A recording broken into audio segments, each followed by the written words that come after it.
Hi, journaling ഒക്കെ ചെയ്യാൻ ഇഷ്ടമുള്ളവർക്കുള്ളതാട്ടോ ഇന്നത്തെ വീഡിയോ. അപ്പോൾ നമ്മൾ കുറച്ച് ഫ്രെയിംസ് ആണ് ഉണ്ടാക്കുന്നത്.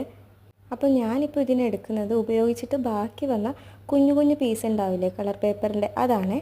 അതിങ്ങനെ നാലായിട്ട് മടക്കിയിട്ട് ഇതേപോലെ എന്തെങ്കിലും ഷേപ്പൊക്കെ വരച്ചു കൊടുക്കാം.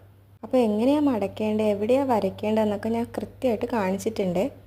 ഇനി അത് കഴിഞ്ഞ് അതിനെ നമുക്ക് കട്ട് ചെയ്തെടുക്കാം. അപ്പോൾ കിട്ടുന്ന ഒരു തിൻ പോർഷനാണ് നമുക്ക് വേണമെന്ന ഫ്രെയിമേ. അപ്പോൾ ആദ്യം ഞാനൊരു ഓവൽ ഷേപ്പിലുള്ളതാട്ടോ ഉണ്ടാക്കിയെടുത്തത്.